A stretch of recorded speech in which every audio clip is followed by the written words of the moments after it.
with possible plans for Mercedes Moné and more. This is Wrestling Rambles. My name is John, and you're watching the Wrestling Report. Before we move on, make sure you subscribe to Wrestling Rambles with notifications on, and don't forget to like the video.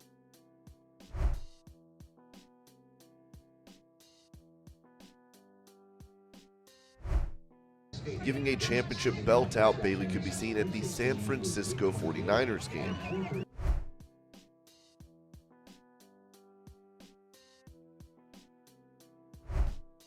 With Pro Wrestling Finesse pointing out that Paul Heyman has managed stars like Brock Lesnar, CM Punk, and Roman Reigns, Heyman replied, writing, "I thank you for your recognition. Yes, I am the GOAT. That, for the record, is undisputed and by now uncontroverted. For the record, I was BFF with CM Punk, longest reigning champion of the modern era. Advocate to Brock Lesnar broke that record. Special counsel and Wiseman to Roman Reigns smashed all records." That's Freakin' Wrestling Podcast then wrote, and you could argue that he's gotten better and better with each new person he's had. A real, legit artist at what he does each time he goes out there. Salute, Heyman. Heyman replied, "You're damn right I get better with each and every single performance. If I'm not better tomorrow than I am today and better 2 days from now than I am tomorrow, then I'm resting on my laurels, and there's way too many people out there who are comfortable doing that. That's not a way to own property on the island of relevancy."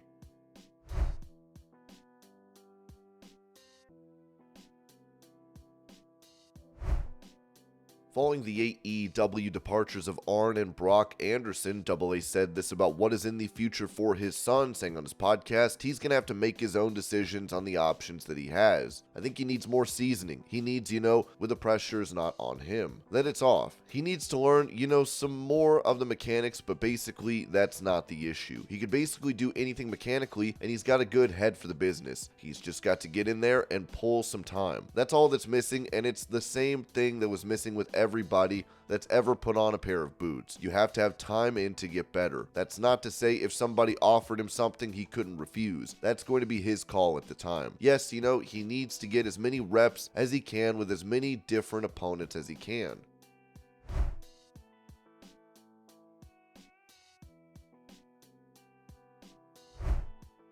Discussing how All Elite Wrestling is doing, former WCW President Eric Bischoff noted on his 83 Weeks podcast, in AEW's case, it's just not growing. There is no metric you could point to and say it's growing. You could say All In the UK, oh, they did that, but that's a one-off. In the meantime, they're having trouble selling 4,000 or 5,000 tickets for a Dynamite production here in the States. So when I say it's a one-off, I mean it really is an outlier more than it is a representative of a pattern.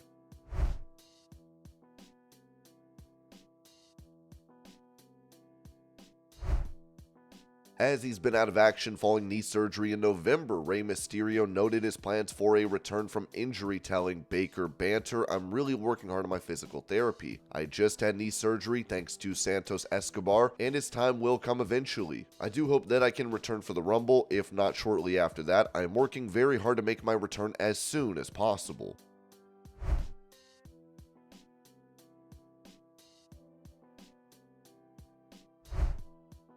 Speaking about the possibility of The Rock being a part of WrestleMania 40, AEW commentator Jim Ross said on his Grilling JR podcast, "I wouldn't be surprised wholeheartedly, but to some degree, yes. I think he's going to earn if he's going to wrestle Roman Reigns. Is Rock going to be a fan favorite? He needs to do something, I think, other than just show up, even though he's got the star power to show up. I was a little surprised that he's back in the hunt for a spot, so we'll see how it works out. I'm a fan. I signed The Rock. I was involved in his career since day one. Anytime you get The Rock, you get some time from The Rock, that's a win." Now, how they get to the end result has got to be WrestleMania, obviously. Doesn't take a strategist to figure that one out, but we'll see how it works out. Getting The Rock on TV and getting him pre-engaged in a storyline, and it seems like the Roman Reigns thing is a perfect place for him. It might not do Cody Rhodes fans a lot of favors, because I still think some people are still a little miffed that Roman beat Cody at the last WrestleMania. So there's going to be another piece to the journey. There's got to be another stop off, and winning the Elimination Chamber is one way to do it, man, but can you get another match? That means 2 matches out of The Rock, and is that going to happen? Time will tell, but like I said, getting him to commit to certain times is a win without question.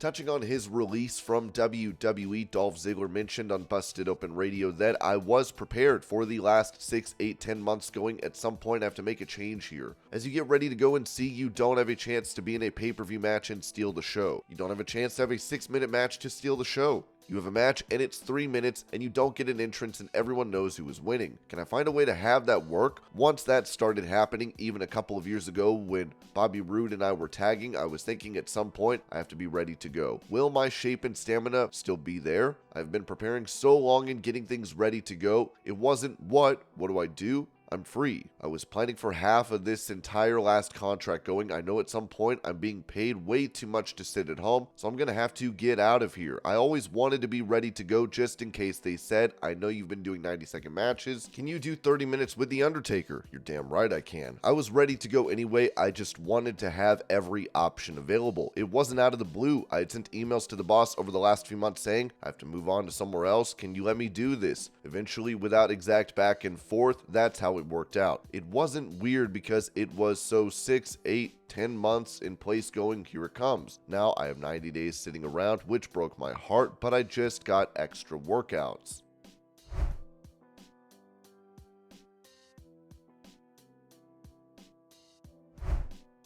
While Roman Reigns is set to face off against LA Knight, AJ Styles, and Randy Orton in a fatal 4-way match, the initial plan was noted on Wrestling Observer Radio as Dave Meltzer said. The original idea was Roman and Randy Orton at the Rumble. Essentially, there were parties involved who did not want to beat Randy Orton this early. Obviously, they felt there was money to be made with Randy Orton and Roman in a program at some point, but it's too soon to do it.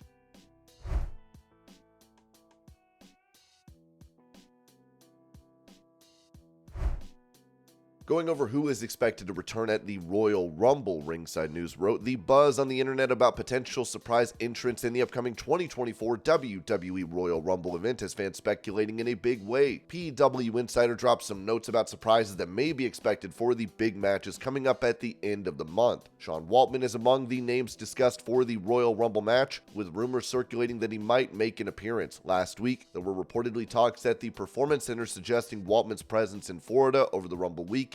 His response to a fan's inquiry about the 2024 Rumble last year, where he wrote maybe, so that only adds fuel to the speculation. Naomi is another wrestler generating a lot of attention, as she is expected to conclude her time with TNA this month and return to WWE, according to confirmed sources within the company. This move adds to the intrigue surrounding the Royal Rumble. Liv Morgan is also in the mix, with talks of her comeback from injury circulating. It was reported that word started in November 2023, indicating that Liv was anticipated to return soon from a shoulder injury. Her recent possession arrest did not change WWE's plan for her at all.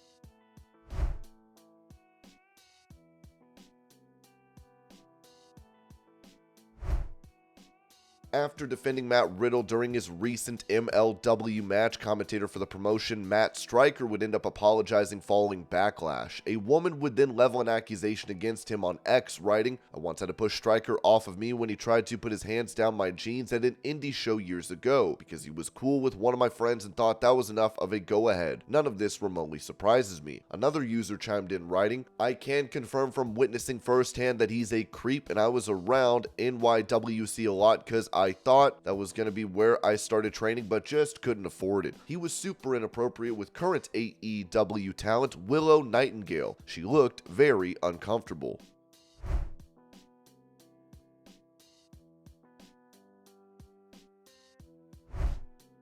In a post on X, a user would threaten Alexa Bliss, saying, Alexa, I didn't forget, whenever you come back, I'm going to jump the barricade and slap the living crap out of you. Like I said, I've put my hands on white woman. You is not going to be the last, because I know you won't do nothing. Alexa replied, glad to see you back on Twitter. Of course, that threatening post would end up being removed for violating the site's user policies.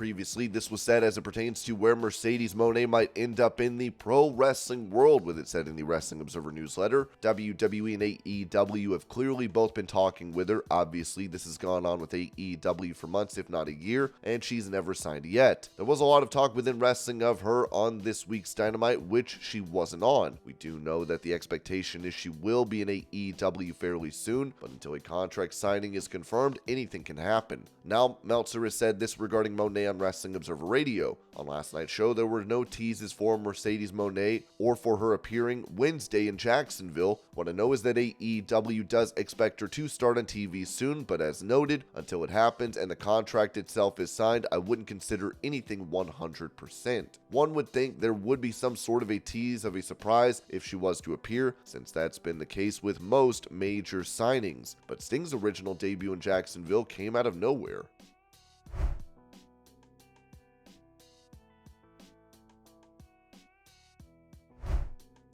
Recalling her condition during last year's WrestleMania event, Bianca Belair told Brad Gilmore on The Collection, "It was the most rewarding but exhausting time of my career. Everyone wants to be champion, but a lot of people don't realize the schedule that comes with that, the pressure that comes with that, the reputation that comes with that. Every time you step out, you want to put on a champion performance. It's multiple segments on the show. You're on every single show, every single live event. You're doing media between the weeks. Everyone else is going home after Raw and SmackDown. You're going to New York or California to do media, to do press, to do opportunities. I got to do a lot of amazing things and took the title to so many places when I was champion, from NBA games, NFL games, Kentucky Derby, Kevin Hart, Wild and Out, College Game Day. I did so many amazing things, but I was never home. It also comes with the pressure. I'm someone who is a perfectionist. When it comes to WrestleMania, I put everything into it. I was so sick that WrestleMania. Physically, I was run down and so sick. It's a lot of pressure that comes with it, but it's the most rewarding but exhausting time of the year. You'll see how exhausting that journey is, but rewarding, and trying to balance everything."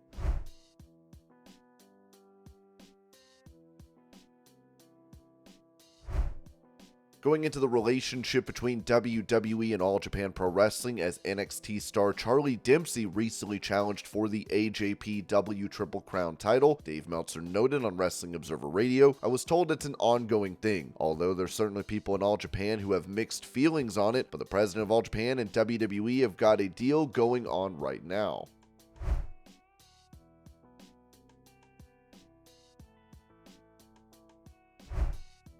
After apologizing for his comments on Matt Riddle during an MLW show, commentator for the promotion Matt Stryker would be accused of a couple instances of sexual misconduct. Now his original apology on X has been deleted.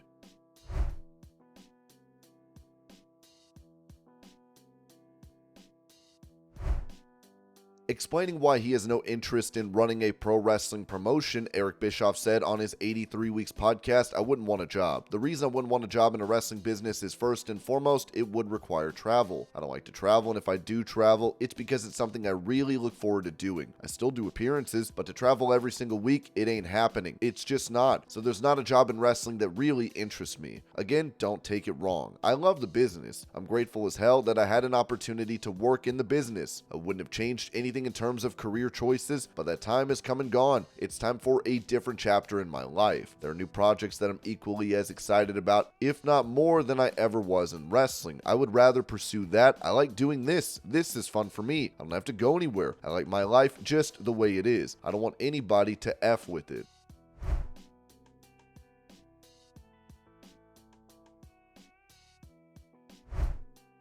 Reacting to his first WWE action figure being made available, Grayson Waller posted this clip to X. 2024 hasn't really started off the way that I was hoping. You know, last Tuesday, I go to NXT because Ilya Dragunov's too scared to fight Trick Williams, and I saved the show. You're welcome, Shawn Michaels. But what thanks do I get? I get assaulted, punched in the face by Kevin Owens for no reason at all. But that's okay, because I fly all the way to Vancouver for SmackDown. I got cuts inside my lip, my jaw's sore. And what do I see while I'm watching the show? Kevin Owens punches Logan Paul, the United States champion, in the face for no reason at all. So me and Theory had enough. We go and check on Logan backstage because you know what? We're starting to fear for our lives backstage. There's a madman running around punching people. And Cameron Grimes wants to laugh in our face, but that's okay because this Friday on SmackDown, I'm going to slap the red off your neck, Grimes. Oh, I'm firing myself up. That's okay because that's not what this video is about. This is actually a very positive video because I have some exciting news. I'm doing some different content right now. I'm going to do some cringe content and I'm going to do an unboxing because Mattel and Ringside Collectibles, they've hooked me up. Elite 107. Check this out, ladies and gentlemen. This is exciting. First time ever.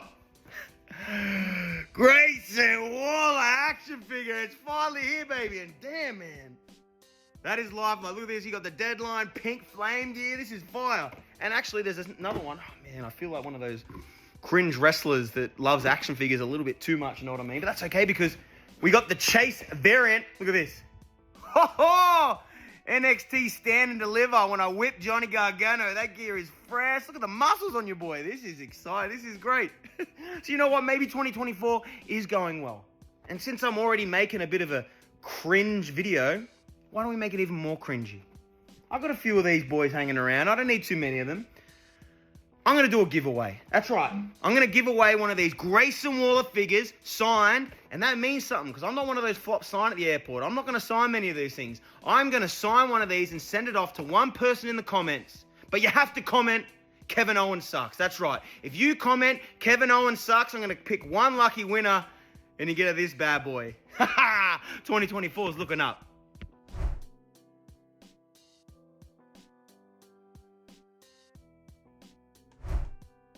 Giving a brief update on Omos, who has been absent from WWE programming for some time, BWE noted on X that discussions over repackaging plans for the giant Omos.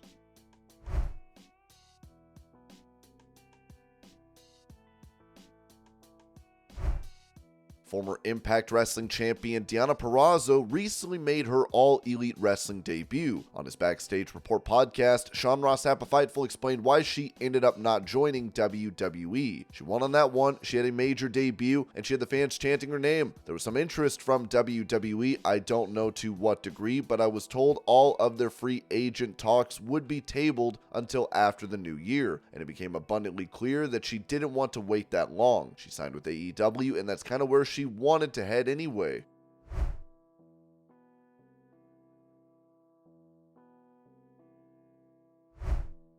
With Andrade El Idolo departing AEW after the World's End pay-per-view, he is expected to return to WWE. Keeping this in mind, he has pulled out of a GCW event as the promotion announced. Due to circumstances out of control, Andrade and Maki Ito will be unable to compete on Friday's event in Chicago. The following replacements have been signed. Masha Slamovich will replace Maki Ito. Leo Rush will replace Andrade. Additional matches to be announced tonight and this week.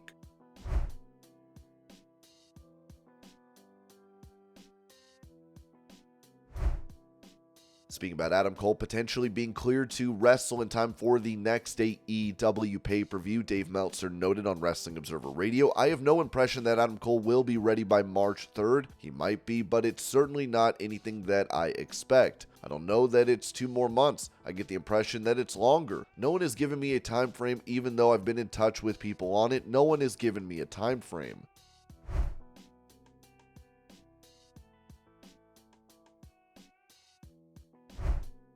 Back in 2016, Sammy Guevara made unsavory comments in regards to Mercedes Mone on TWFS. Now that Mone is expected to debut for AEW soon, those comments have resurfaced. Defending her husband on social media, Tay Melo posted this. I get really upset when I see people hating on him or judging him for a mistake he did in 2016. I lived in Brazil and didn't even speak English back then. I strongly disagree with his past mistakes, but I also believe people pay for it, learn, and grow. I didn't meet the 2016 Sammy. I met a human that I know would not make the same mistakes. The Sammy I met is a spectacular man. The Sammy I got married to is an even more mature man that is so lovable, caring, and responsible. The Sammy I had a daughter with is the best man I ever met, the man that put his family first, the man that took care of me and newborn baby in that hospital when I thought I wouldn't make it alive, the man that makes me feel loved and amazing in the horrible postpartum I'm having. I just wish you all could see the real Sammy, the one I know.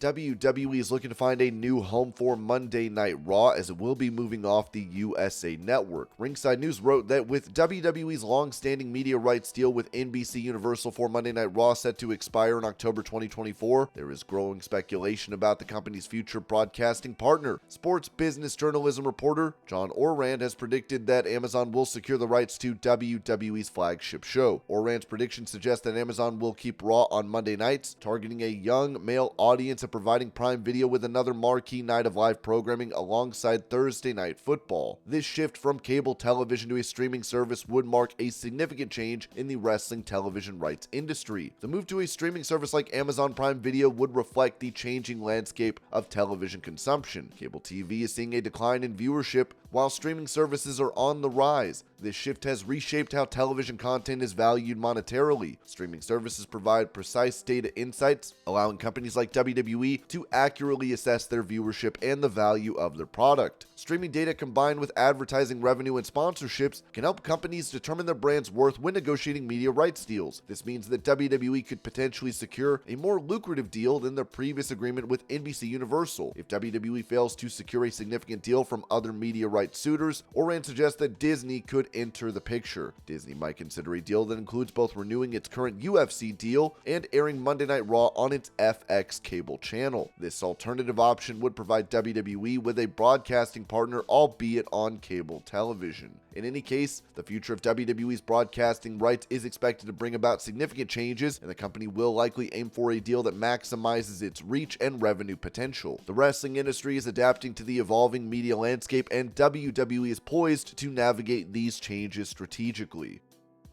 And this was your pro wrestling news update. I hope you're all having a great day. Thank you so much for watching, and I will see y'all later.